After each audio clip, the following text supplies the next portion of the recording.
नमस्कार मित्रांनो, तुम्हा सर्वांचं स्वागत करतो मी आपल्या लाडक्या यूट्यूब चॅनलमध्ये, ज्याचं नाव आहे टेक्निकल भंडार.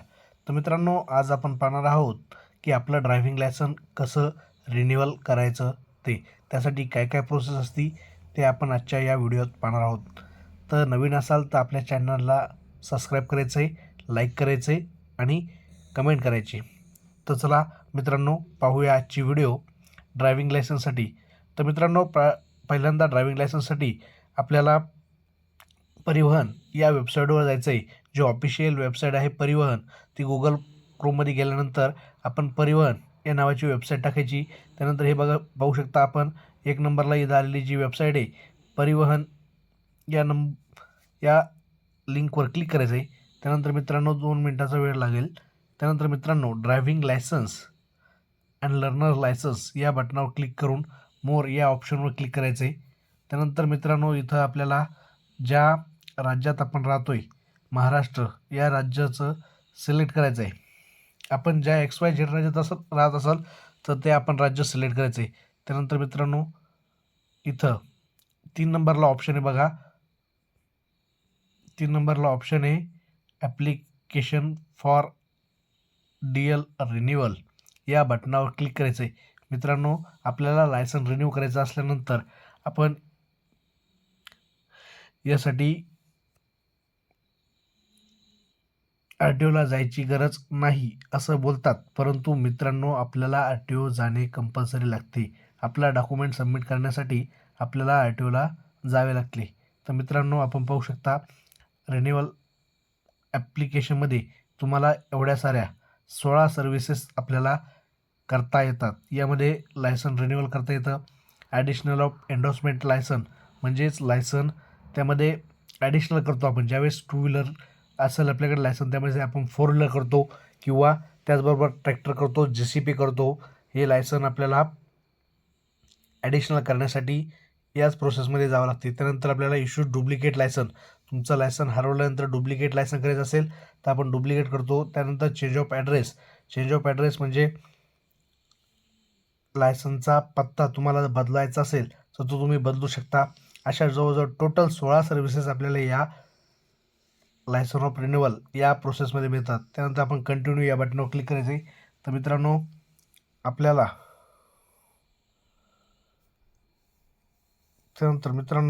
आपल्याला इथे लायसन नंबर हा टाकायचा आहे.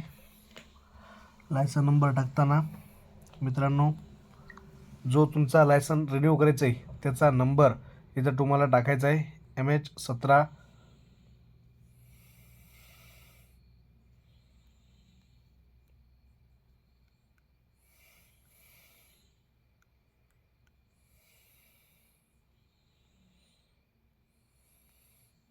स्पेस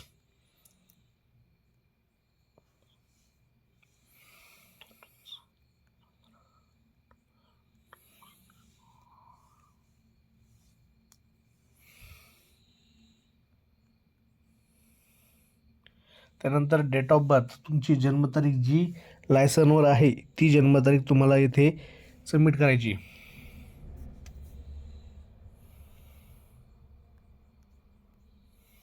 मित्रांनो, डेट ऑफ बर्थ 2195 02-01-1995.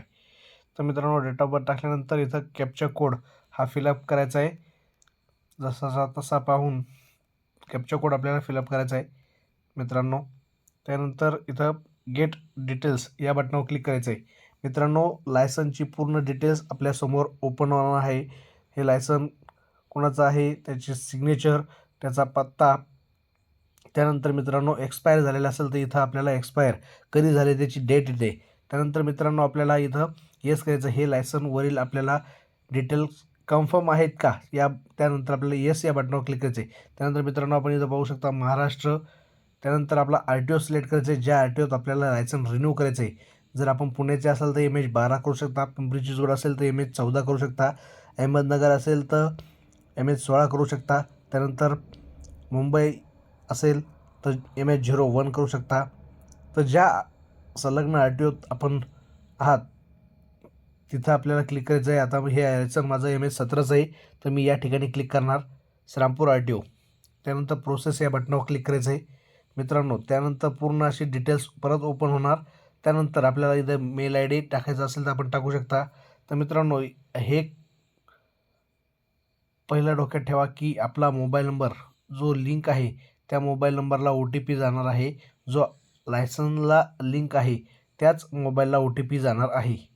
याची आपण नोंद घ्यायची. त्याशिवाय आपल्याला पुढे प्रोसेस करता येणार नाही. त्यानंतर आपण ॲड्रेसमध्ये कुठलेही आपण चेंजेस केलेले नाही. ओके या बटनावर क्लिक केल्यानंतर आपल्याला OTP टाकायचा आहे. इथे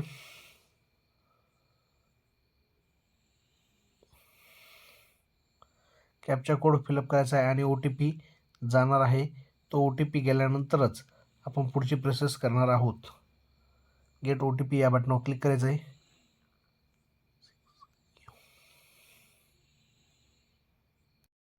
तर बघा मित्रांनो, आपण OTP टाकल्यानंतर इथं आपल्याला 16 ऑप्शन ओपन झालेले आहेत. त्यानंतर आपण इथं बघू शकता की रिन्यूअल ऑफ DL या सर्व्हिसवर ॲटोमॅटिक टिक झालेला आहे.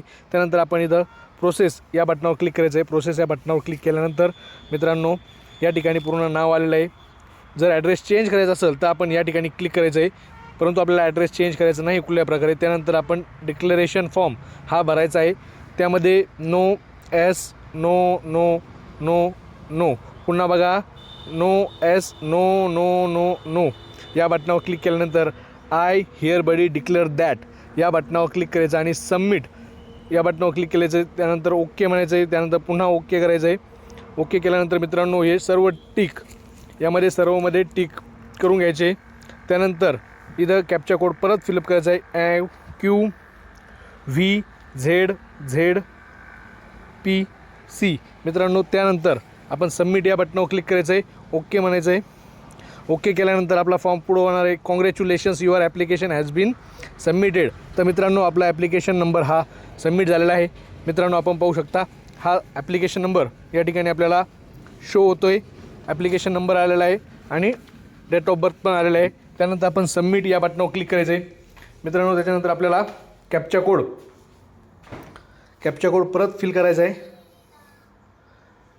प्रत्येक वेळेस आपल्याला कॅप्चा कोड फिल करायचा आहे, लक्षात घ्यायचं आहे मित्रांनो. सबमिट या बटनावर क्लिक केल्यानंतर आपल्याला आपला फॉर्म पूर्णपणे ओपन झालेला दिसन. मित्रांनो अपलोड डॉक्युमेंटमध्ये तुम्हाला ड्रायव्हिंग लायसन्स अपलोड करायचं आहे. त्यानंतर फी पेमेंट या बटनावर क्लिक करायचं आहे. आता मित्रांनो मी अपलोड या डॉक्युमेंटवर क्लिक केलं. त्यानंतर ओके या बटनावर क्लिक केलं. त्यानंतर मित्रांनो आपण पाहू शकता फॉर्म 5A हा जर तुमचं लायसन हेवी TR किंवा ट्रान्सपोर्ट असेल तर तुम्हाला फॉर्म 5A हा ड्रायव्हिंग स्कूलचं सर्टिफिकेट लागत असतं. त्यानंतर मेडिकल सर्टिफिकेट आणि ड्रायव्हिंग लायसन्स यावर क्लिक करायचं आहे. त्यानंतर ड्रायव्हिंग लायसन्स आपण अपलोड करायचं आहे. त्यानंतर मित्रांनो इथं दिलेलं आपल्याला 500 KB आत ही डॉक्युमेंट फाईल असली पाहिजे. त्यानंतर आपण डॉक्युमेंट सबमिट करायचं आहे. आपण कॅमेऱ्यानं काढू शकता किंवा मग आपल्या गॅलरीमधून सुद्धा अपलोड करू शकता. हे बघा मी इथं अपलोड डॉक्युमेंट यावर क्लिक केलेलं आहे. त्यानंतर आपण अपलोड केलेलं आहे. त्यानंतर पूर्णपणे डॉक्युमेंट अपलोड केल्यानंतर आपण कन्फर्म या बटनावर क्लिक करायचं आहे. त्यानंतर आपलं नेक्स्ट या बटनावर क्लिक करून आपण फी पेमेंटला जायचं आहे. R1GZT1 या बटनावर सबमिट करायचं आहे मित्रांनो. कॉपी 15/5/98 ही डेट ऑफ बर्थ आहे मित्रांनो. त्यानंतर आपल्याला इथं प्रोसेस या बटनावर क्लिक करायचं आहे. ॲप्लिकेशन्स फी या बटनावर क्लिक करून आपल्याला ॲप्लिकेशन नंबर इथं टाकायचा आहे. त्यानंतर आपल्याला गेट फी या बटनावर क्लिक करायचं आहे. यानंतर मित्रांनो आपण त्या दिवशी दाखवल्याप्रमाणे सबमिट या बटनावर क्लिक करून पूर्ण फी पेमेंट भरायचं आहे. आपल्याला 458 रुपये फी यासाठी लागणार आहे. त्यानंतर मित्रांनो हा फॉर्मच्या सगळं प्रिंटआउट काढून आपल्याला RTO ऑफिस कार्यालयामध्ये सबमिट करायचं आहे. धन्यवाद. अशाच प्रकारे नवनवीन व्हिडिओसाठी आपल्या चॅनलला सबस्क्राईब करा, लाईक करा आणि जास्तीत जास्त शेअर